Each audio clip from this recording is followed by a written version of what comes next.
Kaab bin മാലിക്കിന്റെ സംഭവ ചരിത്രം നിങ്ങൾക്കറിയുമോ? പ്രവാചകൻ മുഹമ്മദ് നബി സല്ലല്ലാഹു അലൈഹി വസല്ലമ യാതൊരു കാരണവുമില്ലാതെ തബൂക്ക് യുദ്ധത്തിൽ പങ്കെടുക്കാത്തതിന്റെ പേരിൽ ബഹിഷ്കരണം ഏർപ്പെടുത്തിയ ഒരു സ്വഹാബിയാണ്. ഒരു കടുത്ത വേനൽക്കാലം, മദീനയിലെ മനോഹരമായ ഈത്തപ്പഴ വിളവെടുപ്പ് കാലമായിരുന്നു അത്. തണലുള്ള തോട്ടങ്ങളിൽ വിശ്രമിക്കാൻ കൊതിക്കുന്ന ചൂടുകാലമായിരുന്നു അത്. അപ്പോഴാണ് പ്രവാചകൻ റോമൻ സൈന്യത്തെ നേരിടാൻ വിശ്വാസികളോട് തബൂക്കിലേക്ക് പുറപ്പെടാൻ ആവശ്യപ്പെട്ടത്. മദീനയിലെ പ്രശസ്തനായ കവിയും റസൂലിന്റെ ഇഷ്ടപ്പെട്ട അനുയായിയുമായിരുന്ന കഅബ് ബിൻ മാലിക് വളരെ സന്തോഷത്തിലായിരുന്നു.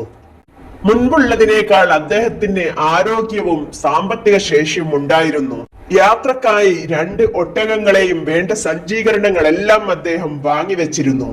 നാളെ പോവാം, മറ്റന്നാൾ ഒരുങ്ങാം എന്നൊക്കെ വിചാരിച്ച് അലസത പിടികൂടിയത് കാരണം കഅബ് ഓരോ ദിവസവും നീട്ടിവെച്ചു.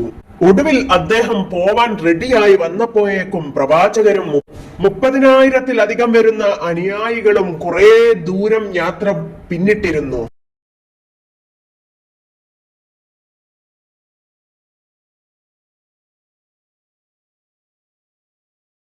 തനിക്ക് പറ്റിയ വലിയൊരു തെറ്റ് വിചാരിച്ച് അദ്ദേഹത്തിന്റെ മനസ്സ് അസ്വസ്ഥമായി കൊണ്ടിരുന്നു.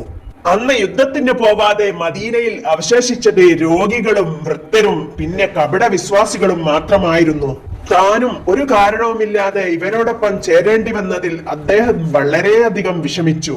ആഴ്ചകൾക്ക് ശേഷം യുദ്ധം കഴിഞ്ഞ് പ്രവാചകനും അനുയായികളും മദീനയിലേക്ക് തിരിച്ചെത്തി. യുദ്ധത്തിൽ പങ്കെടുക്കാത്ത മുനാഫിക്കുകൾ ഓരോരുത്തരായി പ്രവാചകന്റെ അടുത്തെത്തി മാപ്പ് പറഞ്ഞു. പക്ഷേ മുഹമ്മദ് നബി അത് തെളിയിക്കാൻ നിന്നില്ല. എല്ലാം അള്ളാഹുമായി ആയിക്കോട്ടെ എന്ന് കരുതി അവർക്ക് വേണ്ടി പ്രാർത്ഥിച്ചു. എന്നാൽ കഅബ് റളിയല്ലാഹു അൻഹു പ്രവാചകന്റെ മുന്നിലെത്തിയപ്പോൾ അദ്ദേഹത്തിന് കളവ് പറയാൻ കഴിഞ്ഞില്ല. അദ്ദേഹം സത്യങ്ങൾ തന്നെ പറഞ്ഞു. എന്റെ പൊന്നു നബിയെ, എനിക്ക് യാതൊരുവിധ യുദ്ധത്തിന് വരാൻ പറ്റാത്ത കാരണവും ഇല്ലായിരുന്നു. മാത്രമല്ല, എന്റെ ജീവിതത്തിൽ ഏറ്റവും അനുയോജ്യമായ സമയത്തായിരുന്നു ഈ യുദ്ധം നടന്നത്.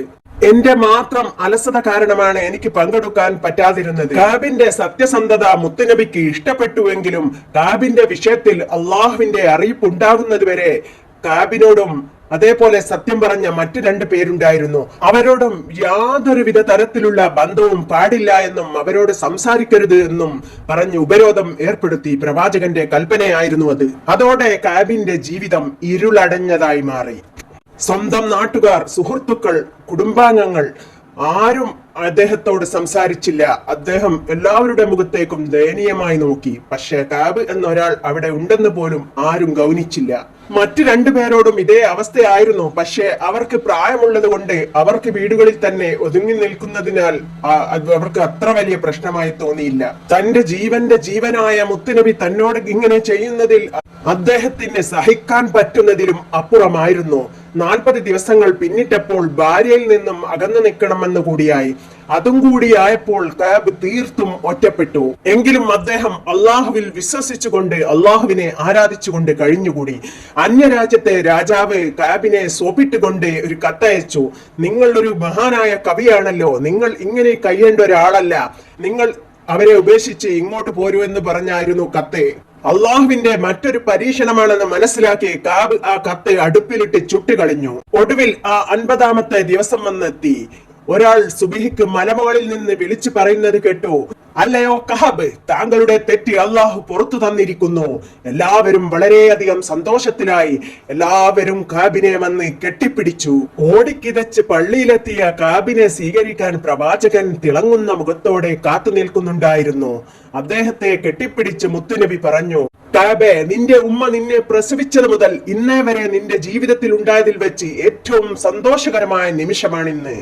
റബ്ബ് സുബ്ഹാൻ താങ്കൾക്ക് മാപ്പ് നൽകിയിരിക്കുന്നു. അതികഠിനമായ പരീക്ഷയുടെ ഘട്ടത്തിലും സത്യം മാത്രം മുറുകെ പിടിച്ചതിന് അള്ളാഹു തനിക്ക് പാപമോചനം തന്നത് എന്ന് കഅബ് തിരിച്ചറിഞ്ഞു. ഇനിയും ജീവിതത്തിൽ താൻ സത്യം മാത്രമേ പറയൂ എന്നും അദ്ദേഹം അള്ളാഹുവിന്റെ മുന്നിൽ പ്രതിജ്ഞ ചെയ്തു. ഈ ചരിത്രം സൂറത്തു തൗബയിലെ 118-ാം അധ്യായത്തിൽ പറയുന്നു. കഅബ് ബിൻ മാലിക് റളിയല്ലാഹു അൻഹുവിന്റെ ചരിത്രം നിങ്ങൾക്ക് ഇഷ്ടപ്പെട്ടോ? ഇതുപോലുള്ള ഇസ്ലാമിക കഥകൾ അറിയുവാൻ വേണ്ടി നിങ്ങൾ ഈ ചാനൽ സബ്സ്ക്രൈബ് ചെയ്ത് പ്രോത്സാഹിപ്പിക്കണം. Thanks you.